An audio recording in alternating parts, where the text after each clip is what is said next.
Hello everyone, I am Aditya. Welcome to our YouTube channel technical society. तो अगर आपको एक नया लैपटॉप लेना है या आप नया लैपटॉप लेने के लिए सोच रहे हैं तो आपको कुछ बातों को ध्यान में रखना चाहिए, क्योंकि आपको भी पता है कि जो लैपटॉप है वो एक ऐसा डिवाइस है जो आप डेली नहीं ले सकते हैं। आप एक बार लेते हैं तो वो काफ़ी लंबे समय के लिए लेते हैं। अगर आप बिलो क्लास फैमिली से हैं या मिडिल क्लास फैमिली से हैं तो आपके लिए ये एक ड्रीम होता है कि हमें एक लैपटॉप लेना है, ठीक है। तो ये काफ़ी आसान चीज़ नहीं है सबके लिए कि लैपटॉप ले लेना। इसलिए जब हम अपना पैसा लगा रहे हैं वहाँ पे, ठीक है, तो हमें अपने हिसाब से लैपटॉप लेना चाहिए जो हमारे काम के लिए यूजफुल हो। तो आइए हम देखते हैं कि लैपटॉप लेने से पहले हमें किन किन बातों को ध्यान में रखना चाहिए। तो अगर आपको लैपटॉप लेना है तो आपके पास दो पॉसिबिलिटी है, या तो आप नया लैपटॉप ले या आप सेकेंड हैंड लैपटॉप ले। अब आपको नया लैपटॉप अगर लेना है तो आप इस वीडियो में बने रहिए, क्योंकि इस वीडियो में हम कवर करने वाले हैं कि आपको नया लैपटॉप लेना है तो आपको कौन कौन पॉइंट पे ध्यान देना है। अगर आपको सेकेंड हैंड लैपटॉप लेना है तो आपको कौन कौन पॉइंट पे ध्यान देना है, ये हमारा अगला वीडियो आने वाला है। तो आप भी बने रहिए हमारे चैनल पे और चैनल को सब्सक्राइब कर लीजिए। अगला वीडियो इसी पे आएगा कि सेकेंड हैंड लैपटॉप आप लेंगे तो आपको कौन कौन बातों को ध्यान में रखना है। तो आइए, अगर आपको नया लैपटॉप लेना है तो हम देख लेते हैं कि आपको कौन कौन चीज़ों को कंसीडर करना है, कौन कौन फैक्टर को आपको देखना है जिससे कि आप एक अच्छा लैपटॉप ले पाए। तो सबसे पहला पॉइंट है पर्पज। आपको ये देखना है कि आपको लैपटॉप क्यों लेना है, क्योंकि यार लैपटॉप 15,000 से लेके 1 लाख के एबव भी लैपटॉप हैं, ठीक है, प्राइस में। तो लेकिन आपके पर्पज के हिसाब से कौन सा लैपटॉप लेना है, सबसे पहले आप वो डिसाइड कर लीजिए कि आपका पर्पज है क्या। सबसे पहले कि आपको गेमिंग करना है या आपको वर्क करना है, जैसे ऑफिस वर्क हो गया, एक्सेल पे काम करना है, माइक्रोसॉफ्ट पावर पॉइंट पे काम करना है, या नोट पैड पे काम करना है, या ब्राउजिंग के लिए आपको लैपटॉप लेना है, या आप स्कूल स्टूडेंट हैं इसलिए आपको लैपटॉप लेना है, या आप कॉलेज स्टूडेंट हैं, कोडिंग करनी है, वीडियो एडिटिंग करनी है, या वेब डेवलपमेंट करनी है, एप्लीकेशन डेवलपमेंट करनी है, उसके लिए लैपटॉप लेना है। तो आप सबसे पहले आप अपना पर्पस डिसाइड कर लीजिए कि आपको लैपटॉप क्यों लेना है। आपका पर्पस बिल्कुल क्लियर होना चाहिए। देन आपने अपना पर्पस क्लियर कर लिया तो इसका क्या क्या बेनिफिट है, तो आप इसके हिसाब से अपना प्रोसेसर डिसाइड कर पाएंगे, अपना स्टोरेज डिसाइड कर पाएंगे, अपना रैम डिसाइड कर पाएंगे और अपना बैटरी लाइफ भी डिसाइड कर पाएंगे। तो आइए अब नेक्स्ट पॉइंट हम देखते हैं कि सबसे इंपॉर्टेंट तो था हमारा पर्पज। देन उसके बाद क्या सबसे इंपॉर्टेंट चीज हमें अपने लैपटॉप में देखना है कि हमारा प्रोसेसर कौन सा होना चाहिए। जैसे कि आपका जो पर्पज है उसके हिसाब से आपका प्रोसेसर होना चाहिए, ठीक। लेकिन जो इस टाइम पे सबसे ज्यादा चलने वाली प्रोसेसर है वो है इंटेल 5, इंटेल 7, राइजन 5, राइजन 7। अब इंटेल 5, इंटेल 7 और राइजन 5, राइजन 7 इन दोनों में बेटर कौन है। तो सबसे पहले कि आपको राइजन और इंटेल का थोड़ा बहुत मैं डिफरेंस बताने वाला हूं कि जो इंटेल होती है इनमें क्या होता है, ये काफी स्लो होती है राइजन से, ठीक है। राइजन काफी फास्ट होता है इंटेल से, लेकिन जो राइजन होता है ये बहुत जल्दी हीट हो जाता है और इंटेल इतनी जल्दी हीट नहीं होती है।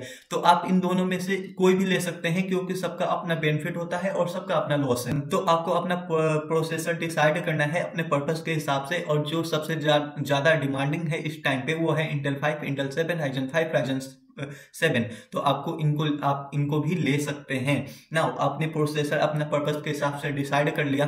देन आपको डिसाइड करना है रैम, आपके लैपटॉप में कितना रैम होना चाहिए। अब रैम क्या होता है, तो रीड एक्सेस मेमोरी। अब इसका जो यूज है ये काफी ज्यादा होता है कंप्यूटर में, ठीक है, या लैपटॉप में। जो लैपटॉप का परफॉर्मेंस है वो बहुत ज्यादा डिपेंडेंट होता है रैम के ऊपर, इसलिए आपको रैम जो होना चाहिए वो मिनिमम 8 GB इस टाइम पे तो आपको लेना चाहिए। अगर आपको जनरल वर्क भी करना है ना, फिर भी 8 GB रैम आपके पास होना ही होना चाहिए, ठीक है, ये मिनिमम मैं बता रहा। और अगर आपको गेमिंग या वीडियो एडिटिंग या ग्राफिक डिजाइनिंग करनी है तो आपके पास जो रैम होना चाहिए वो 16 GB के आसपास होना चाहिए। आप इससे ज्यादा भी ले सकते हैं, लेकिन अगर आपको जनरल काम के लिए लेना है तो 8 GB आपके रैम होना चाहिए। और अगर आपको गेमिंग वीडियो एडिटिंग जैसे काम करने हैं तो आपको रैम जो होना चाहिए वो 16 GB होना चाहिए। देन आपको नेक्स्ट चेक करना है स्टोरेज। अब स्टोरेज भी काफी इंपॉर्टेंट फैक्टर है कि आपको कौन सा काम है, आपको कितना स्टोरेज का यूज हो सकता है, उसके हिसाब से आप अपना स्टोरेज लेंगे।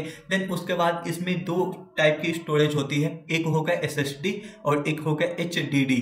अब जो HDD है ये ट्रेडिशनल स्टोरेज है जो काफ़ी पुराने समय से चलती हुई आ रही है, लेकिन ये काफ़ी स्लो होता है SSD से। तो इस टाइम पे अगर आप लैपटॉप ले रहे हैं तो आप प्रेफर करिए कि आप SSD स्टोरेज डिवाइस लीजिए, या आपके पास सेकेंड ऑप्शन ये है कि आप 1 TB HDD ले लीजिए और 250 GB SSD ले लीजिए, या दोनों का कॉम्बिनेशन आप ले सकते हैं, या ओनली SSD ले लीजिए, ठीक है, या HDD भी आपको लेना है तो आप ले सकते हैं, लेकिन ये काफ़ी स्लो होता है SSD से।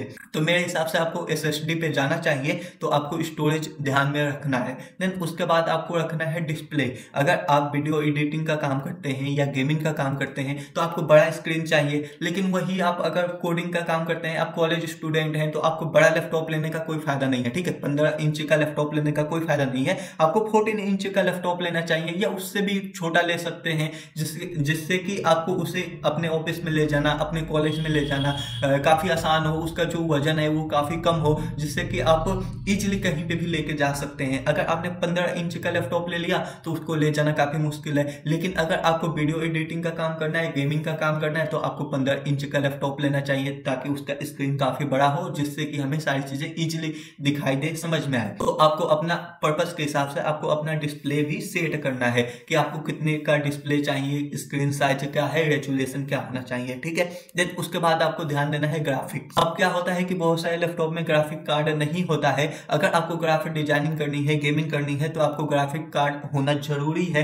तो इसलिए अपने पर्पस के हिसाब से अगर आपको गेमिंग करना है या वीडियो एडिटिंग करना है तो आप ग्राफिक कार्ड भी देखिए कि उसमें कितने का ग्राफिक्स है। देन उसके बाद आपको मेन इंपॉर्टेंट चीज पे ध्यान देना है, बैटरी लाइफ। अब क्या है कि अगर आपका काम है ट्रेवल करते हुए आपको काम करना है या कहीं दूसरे जगह पे जाके काम करना है, तो आपका जो बैटरी लाइफ होनी चाहिए वो काफी ज्यादा होनी चाहिए, ठीक है। लेकिन अगर आपको घर पे बैठ के काम करना है या ऑफिस में बैठ के काम करना है, तो अगर आपका बैटरी लाइफ अगर कम भी है तो आपका काम चल जाएगा। देन उसके बाद आपको देखना है ब्रांड एंड कस्टमर सपोर्ट। अब क्या है कि आप लैपटॉप तो लेने गए, तो आप कौन से ब्रांड का लैपटॉप ले रहे हैं, उसका कस्टमर सपोर्ट क्या है, ये सारी चीजें पहले आपको कंपनी के बारे में जान लेना चाहिए कि इस कंपनी का क्या हिस्ट्री है, ठीक है, ये ब्रांड का कैसा लैपटॉप आता है। अगर आपका कोई रिलेटिव उस ब्रांड का लैपटॉप चला रहा है तो उससे पूछ लीजिए कि ये कैसा चल रहा है, ठीक है, चल रहा है, इसमें क्या प्रॉब्लम आ रही है, क्या इसका बेनिफिट है, ठीक है। तो अपने अलग अलग फ्रेंड रिलेटिव से आप बातें कर सकते हैं, ठीक है। उस ब्रांड के बारे में आप पता कर सकते हैं, गूगल कर सकते हैं, यूट्यूब पे जाके आप देख सकते हैं,